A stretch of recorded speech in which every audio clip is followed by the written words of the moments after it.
First question है which domain of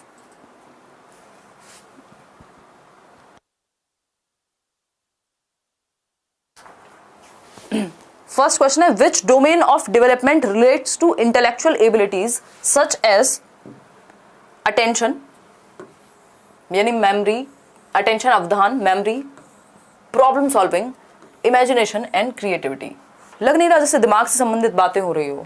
attention कहाँ से देते हैं? दिमाग से ही अटेंशन पे कर पा रहे हैं आप। अगर ध्यान लगा पा रहे हैं कहाँ से लगा पा रहे हैं? दिमाग से लगा पा रहे हैं हम, कॉग्निशन से लगा पा रहे हैं, अपने संज्ञान से लगा पा रहे हैं। मेमोरी की अगर हम बात कर रहे हैं तो मेमोरी भी हमारे दिमाग में ही है, ठीक। प्रॉब्लम सॉल्विंग की अगर हम बात करें तो वो भी एक कॉग्निटिव स्किल है, मेंटल स्किल है अगर हम बात करते हैं। इमेजिनेशन अगेन हम दिमाग से करेंगे। क्रिएटिविटी, रचनात्मकता, कुछ नया हम कहाँ से करेंगे?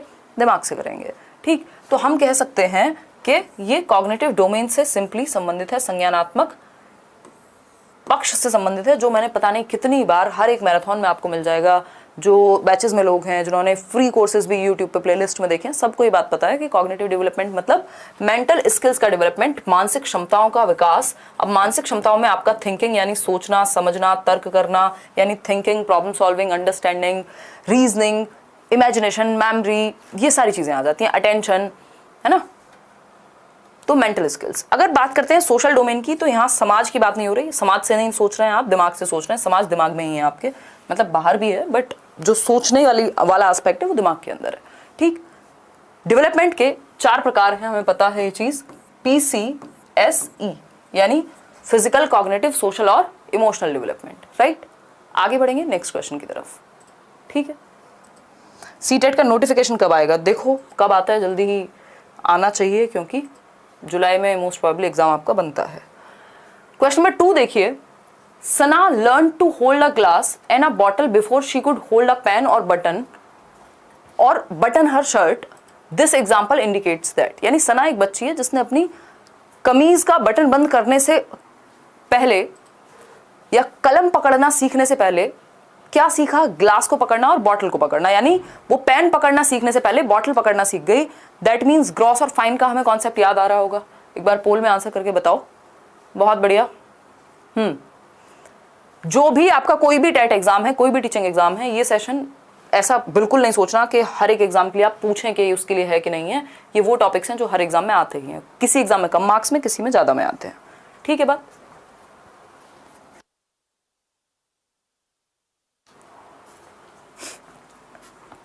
देखो एक बार,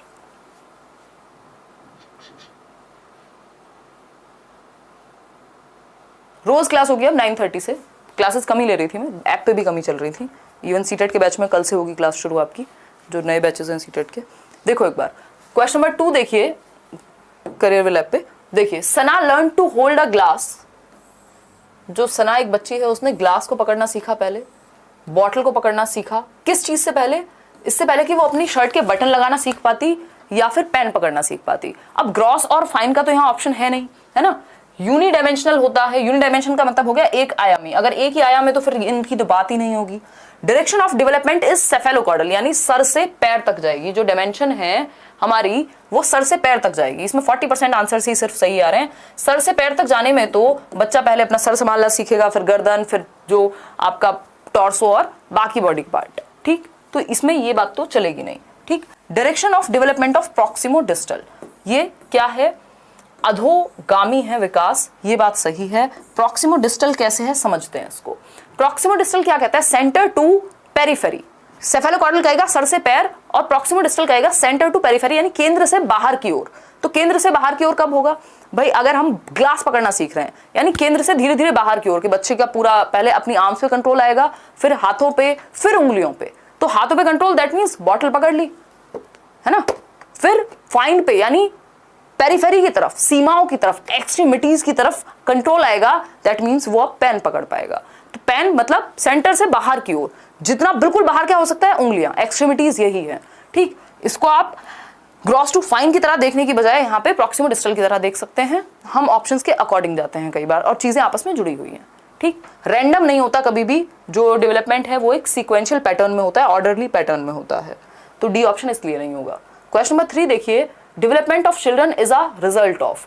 जिन लोगों को अब से तैयारी शुरू करनी है वो अपनी तैयारी शुरू कर सकते हैं। इवन सीटेट की भी आप ये मान के चलिए नई तैयारी शुरू हो रही है आपकी, अभी कुछ देर में आपके सामने पोल होगा और आंसर करना पोल में। Development of children is a result of, यानी विकास किसका परिणाम है, विकास किसका परिणाम है, सिर्फ हेरिडिटी का, सिर्फ एनवायरमेंट का, स्कूल जाने का, या फिर interaction between heredity and environment. तो हम सब जानते हैं, बच्चा बच्चा आपके घर में ये बात जानता होगा अगर आपने कभी क्लासेस ली हैं पेडागोजी की, कि डेवलपमेंट बराबर हेरिडिटी इनटू एनवायरमेंट, यानी आनुवांशिकता और वातावरण का परिणाम है, गुणनफल है क्या, विकास। ठीक, अब बाकी चीजें सब इसी में आ जाएंगी। स्कूलिंग किसका, किसके अंदर आ जाएगा, स्कूलिंग आ जाएगा। स्कूलिंग एंड एजुकेशन किसका हिस्सा है, एनवायरमेंट का, है ना। अगर हम बात कर रहे हैं ओनली एनवायरमेंट, तो एनवायरमेंट तो हो ही गया। ओनली हेरिडिटी ऐसा नहीं हो सकता ना, या तो सिर्फ आनुवांशिकता या तो सिर्फ एनवायरमेंट, एनवायरमेंट और हेरिडिटी दोनों। तो interaction between heredity and environment results into development. आसान है क्वेश्चन, कितने परसेंट ने सही दिया था आंसर देखेंगे अभी। Question number 4, which of these is not a primary agent of socialization, यानी कौन सा एक प्राइमरी एजेंट नहीं है सामाजिकरण का, सोशलाइजेशन का प्राइमरी एजेंट। अब इस तरह के क्वेश्चंस लोगों को कंफ्यूज करते हैं, है ना, और ये कंफ्यूज करने के लिए दिए भी जाते हैं। फैमिली नहीं है प्राइमरी का एजेंट, ऐसा तो कभी नहीं हुआ ना कि फैमिली प्राइमरी में नहीं आएगी तो कहाँ आएगी। ठीक, तो फैमिली तो हमेशा होगा, इसलिए तो हट गया। नेबरहुड नहीं है, हो भी सकता है नहीं भी। पीयर्स नहीं है, हो भी सकते हैं नहीं भी। लेकिन गवर्नमेंट तो निश्चित रूप से नहीं है। गवर्नमेंट कभी भी प्राइमरी का पार्ट हो ही नहीं सकती। गवर्नमेंट किसका पार्ट है, सेकेंडरी का पार्ट है। ठीक है, गवर्नमेंट किसका पार्ट है, सेकेंडरी का पार्ट है। ठीक है, क्लियर है इतनी बात। प्राइमरी नहीं हो सकती गवर्नमेंट। घर में जब आप पहली बार अपना सेल्फ क्रिएट करना सीख रहे हैं, सोशलाइजेशन सीख रहे हैं, तो गवर्नमेंट से थोड़ी ना डायरेक्ट इंटरेक्ट कर रहे हैं। ठीक, फैमिली, नेबरहुड, पीयर्स, ये आपके आसपास के दायरे में है। फिर भी तो बाकी ऑप्शंस को देखते हुए हमेशा आंसर लगाना होता है। कई बार ऐसे भी ऑप्शन आते हैं जहां पे नेबरहुड भी इंक्लूड नहीं होता प्राइमरी में, लेकिन हमें पता है कि बेहतर ऑप्शन क्या हो सकता है। गवर्नमेंट तो बिल्कुल भी प्राइमरी में नहीं होगी, और ये मैं हमेशा तरीका यही डिस्कस किया है डे 1 से कि प्राइमरी और सेकेंडरी का सीधा सीधा संबंध इस बात से है कि ऑप्शंस किस तरह के हैं, है ना। तो D option is the right answer. आगे बढ़ेंगे, 87% लोग सही दे रहे हैं उत्तर। क्वेश्चन नंबर 5 देखिएगा एक बार। क्वेश्चन नंबर 5 देखिए, on the basis of children's responses to Heinz dilemma, Heinz dilemma के प्रति जो प्रति उत्तर दिए या रिस्पॉन्स दिए बच्चों ने, Lawrence Kohlberg has proposed specific developmental stages. Lawrence Kohlberg ने किस तरह के विकासात्मक सिद्धांत का प्रतिपादन किया हाइंस डिलेमा के बेसिस पे। हाइंस डिलेमा क्या है, एक स्टोरी है ना। हाइंस एक व्यक्ति था जिसकी जो वाइफ थी वो बहुत ही डेडली डिजीज से गुजर रही थी और सफर कर रही थी, और वो बच सकती थी। फिर इससे निकाल करके उन्होंने क्या दिया, 79% आंसर सही है, यानी मॉरल डेवलपमेंट, यानी नैतिक विकास की बात की। और इस नैतिक विकास में भी 3 लेवल्स थे और 6 स्टेजेस थी। हर एक लेवल पे 2-2 स्टेजेस थी। ये थियरी अगर आप ना पढ़ी हो, यही लेट्स लर्न पे आप सर्च करके बिल्कुल पढ़ सकते हैं। ठीक है बात, कोई दिक्कत नहीं इस बात को समझने में। हो रही है तो बताओ, नहीं है ना कोई भी दिक्कत। चलिए आगे बढ़ते हैं। अगर हम बात करते हैं सोशल डेवलपमेंट पे, बात नहीं की कोहलबर्ग ने, ना साइकोलॉजिकल ना पर्सनल। सिंपल बात है, कोहलबर्ग मतलब मॉरल डेवलपमेंट। आगे बढ़ेंगे क्वेश्चन नंबर 6 पे, पढ़िएगा एक बार। क्वेश्चन नंबर 6, इस सीरीज में आपके हर तरह के क्वेश्चंस कवर हो जाएंगे, तो इसको प्रॉपर फॉलो करना है सीरीज को। ठीक है, अगर आप इस सीरीज को, ये पेडागोजी अभ्यास को फॉलो कर पा रहे हैं, तो बहुत हद तक और नए ढंग के क्वेश्चंस जो आजकल पूछे जा रहे हैं। क्वेश्चन नंबर 6 देखिएगा, 9-year-old Leela classifies a collection of buttons according to their size. Button होते हैं ना, मान लीजिए शर्ट में बटन लगे हुए हैं, और भी आप बटन यूज कर रहे हैं घर में, कहीं अलग अलग जगह पे, कोट में लगा रहे हैं, कहीं और लगा रहे हैं। ठीक, तो 9-year-old लीला, पहली बात तो एज पे फोकस करना है। कितने, 9 साल की बच्ची है लीला, जो क्या करती है, क्लासिफाई करती है, वर्गीकृत करती है कलेक्शन ऑफ बटन्स को। घर में जो मान लीजिए बॉक्सेस होते हैं ना, जो मम्मियों के या जो लोग भी यूज करते हैं, जिनको भी क्या कहते हैं हम, सिलाई बुनाई कढ़ाई आती है, तो वो बॉक्स में देख रही हैं, वो बटन है अलग अलग कलर के, मान लीजिए अलग अलग साइज के। तो साइज के अनुसार लीला ने बटन्स को क्या किया, क्लासिफाई किया, वर्गीकृत किया। इतनी जल्दी मत एंड करो, वर्गीकृत किया। और she then combines all groups of buttons and redistributes them on the basis of holes on them। किस बेसिस पे, देखो क्लासिफाई करने का कई तरीके हो सकते हैं। क्लासिफाई करने के कलर के बेसिस पे हो सकता है, साइज के बेसिस पे हो सकता है। यहाँ उन्होंने होल्स के बेसिस पे, किसी में 3 होल हैं, किसी में 2 होल हैं, तो 3 होल वालों को एक साथ रखा, 2 होल वालों को एक साथ रखा, 4 होल वालों को एक साथ रखा। ठीक है, according to Jean Piaget's theory of cognitive development, Leela is in dash stage. क्योंकि अभी हम डिस्कशन कर रहे हैं, नहीं तो आपको बहुत देर लगती ही नहीं। जैसे ही आप 9 साल देखते, आप समझ जाते कॉन्क्रीट ऑपरेशनल की बात हो रही है। 7 से 11 वर्ष का बच्चा कॉन्क्रीट ऑपरेशनल में ही आएगा। तो 1 सेकंड का भी क्वेश्चन नहीं था, बट हमें पढ़ के समझना भी तो है ना, रटना थोड़ी है। ठीक, तो 9 वर्ष देखते हैं आपको समझ में आ जाता है। 7 से 11 तो कॉन्क्रीट ऑपरेशनल में आता है, मूर्त संक्रियात्मक में आता है। और मैंने आपको ये भी डिस्कस किया हुआ है कि कॉन्क्रीट ऑपरेशनल में CCS है ना, हमें पता है कॉन्क्रीट ऑपरेशनल में 3 क्वालिटीज आती हैं। कॉन्क्रीट ऑपरेशनल पियाजे की 4 स्टेजेस में से तीसरी स्टेज कॉन्क्रीट ऑपरेशनल स्टेज, मूर्त संक्रियात्मक, मूर्त चीजों के प्रति लॉजिक सबसे पहले आता है। 3 चीजें हमने डिस्कस की हुई हैं। CCS मैंने आपको एग्जांपल भी दिया था कि चौधरी चरण सिंह यूनिवर्सिटी नहीं है ये क्या है, कंजर्वेशन। संरक्षण का गुण आएगा बच्चे में, वो ये समझ जाएगा शेप और साइज के बदलने से क्वांटिटी सेम रहती है। संरक्षण का गुण। क्लासिफिकेशन यानी वर्गीकरण के या तो रंग या फिर साइज के आधार पे अलग अलग भागों में या अलग अलग कैटेगरी में विभाजित कर पाए। क्लासिफिकेशन का मतलब क्या होता है, कैटेगरी में विभाजित करना। फिर आएगा सीरिएशन, कि असेंडिंग डिसेंडिंग ऑर्डर में लगा पाए प्रॉपर। तो ये 3 गुण आते हैं कॉन्क्रीट ऑपरेशनल में, जो कि 7 से 11 वर्ष की आयु है। राइट, कोई दिक्कत परेशानी नहीं है। चलें आगे नेक्स्ट क्वेश्चन की तरफ देखें एक बार, क्या कहता है नेक्स्ट क्वेश्चन। देखिएगा एक बार 7th क्वेश्चन देखिएगा। 7th क्वेश्चन आपके सामने है और एक बार आंसर कीजिएगा। बहुत बढ़िया, आप लोगों के कमेंट पढ़ लेती हूँ मैं 1-2। Hello ma'am, good evening ma'am, पहली बार क्लास ले रही हूँ, आपसे कुछ पूछना चाहता हूँ। पूछ लो सुमन। रेगुलर चलाएंगे क्लास, अब 9:30 डेली मिलेंगे, डोंट वरी, है ना। कम क्वेश्चन करें ज़्यादा करें, बट मिलेंगे डेली। और तो बहुत सारे गुण हैं अगर हम बात करें कॉन्क्रीट ऑपरेशनल के, है ना। अगर हम बात कर रहे हैं लॉजिक पहली बार आएगा, या फिर हम बात कर रहे हैं और भी बहुत सारी चीज़ें हैं, जैसे रिवर्सिबिलिटी आ जाएगी बच्चे में, ईगो सेंट्रिज्म चला जाएगा, ये सारी चीज़ें हैं। चलिए फटाफट से देखते हैं। Dash occurs when children transform their experiences to fit into their existing schemes, यानी जब बच्चे अपने अनुभवों को अपने वर्तमान स्कीमा में समाहित करते हैं तो डैश, इसको डैश कहते हैं। तो 53% आंसर्स हमारे ए हैं, और बाकी के जो है आंसर्स हम अगर बात कर रहे हैं तो डिफरेंट होंगे। मैं देख लेती हूँ बी कितने लोग दे रहे हैं। बी कुछ 37%, मतलब इसमें आपको कंफ्यूजन है ए और बी को लेकर के। देखिए अगर हम समझते हैं इसको, dash occurs when children transform their experiences to fit into their existing schemas, यानी वो अपने अनुभव जब ट्रांसफॉर्म करते हैं अपने स्कीमा में फिट करने के लिए। देखो कोई भी व्यक्ति अगर किसी चीज को फिट करेगा, ऐड करेगा अपने स्कीमा में, स्कीमा क्या है, स्टोर हाउस ऑफ नॉलेज है। आपकी प्रीवियस नॉलेज, जो एग्जिस्टिंग नॉलेज है, जो ब्रेन में आपने इंफॉर्मेशन स्टोर की हुई है अलग अलग पॉकेट्स में, उसको हम स्कीमा कह रहे हैं, है ना। आपकी जो एग्जिस्टिंग नॉलेज है, जो आपका वर्तमान ज्ञान है, उसको हम स्कीमा कहते हैं। राइट, अब कोई भी चीज आप दुनिया में, मान लीजिए पेन भी देखेंगे तो ये आपकी रिप्रेजेंटेशन सेव करेंगे ना आप अपने दिमाग में, जरूरी थोड़ी है एज इट इज, बिल्कुल इसको एज इट इज ही ऐड कर लेंगे। तो आपका जो अनुभव हुआ उसको जो आपने ऐड किया, इस ट्रांसफॉर्म से, इसको मैनिपुलेशन नहीं समझना है ट्रांसफॉर्म करने को, हिंदी में भी पढ़ लेना एक बार, क्योंकि ये ट्रांसफॉर्म वर्ड देख के मेरे दिमाग में भी एक बार को आया था कि यार ये तो एकोमोडेशन हो सकता है।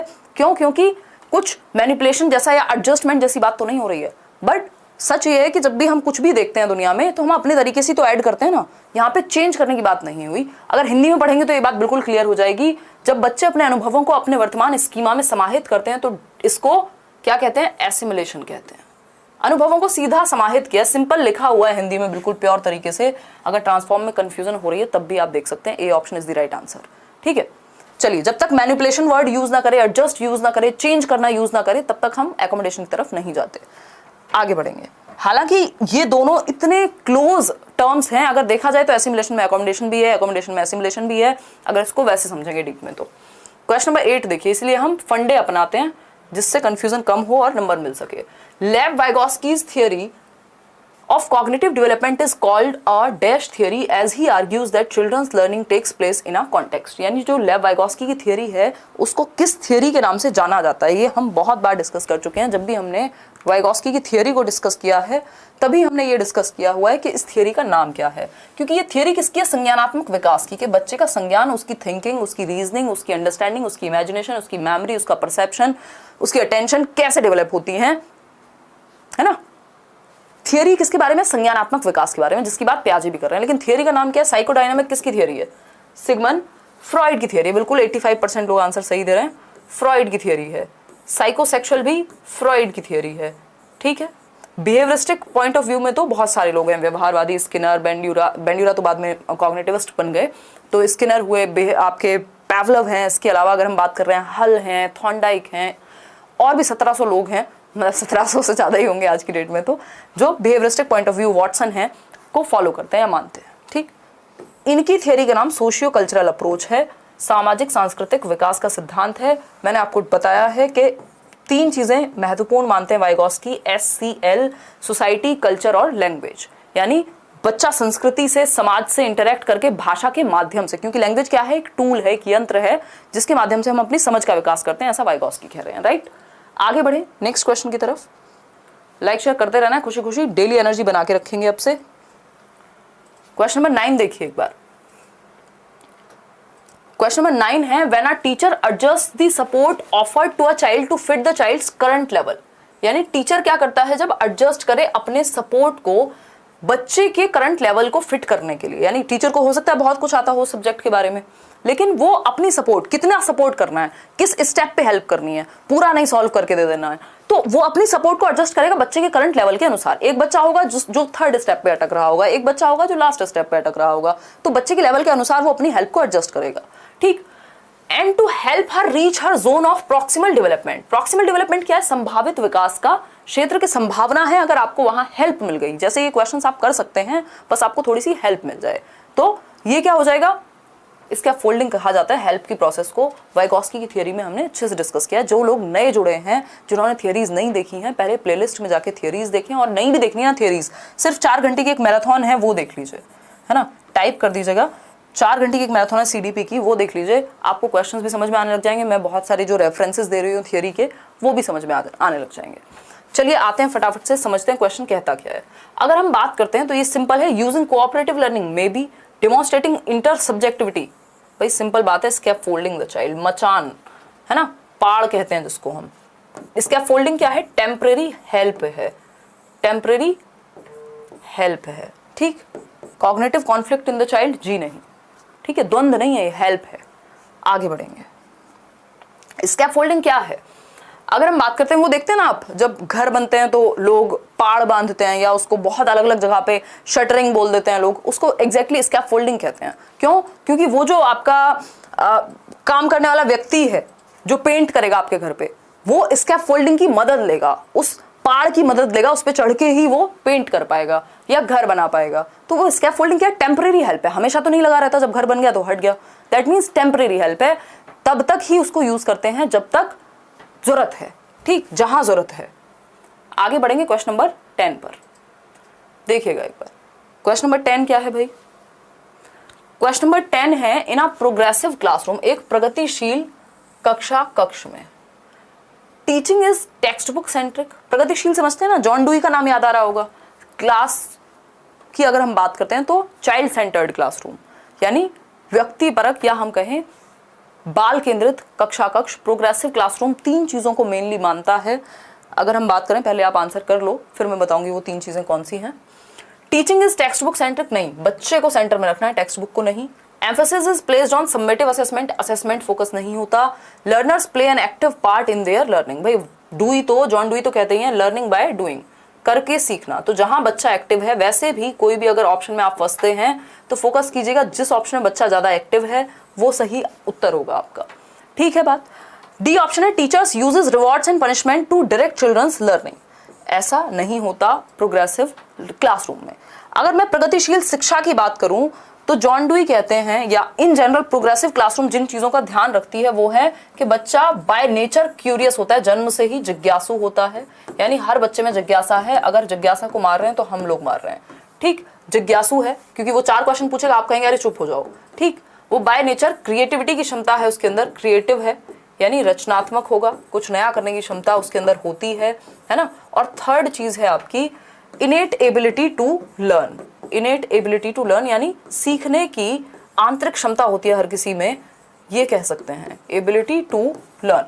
जैसे मुझे एक शब्द से बड़ी दिक्कत होती है, जब भी कोई कहता है ना कि मेरे बस का नहीं है, मेरे से नहीं होगा, ट्राई किया आपने, भाई सीखने की क्षमता हमारे अंदर इनेट है, तो सीख लेंगे। अभी नहीं पता तो सीख लेंगे, नहीं होगा क्या होता है ना।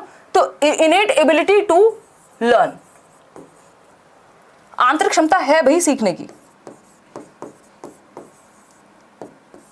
आंतरिक क्षमता सीखने की, राइट?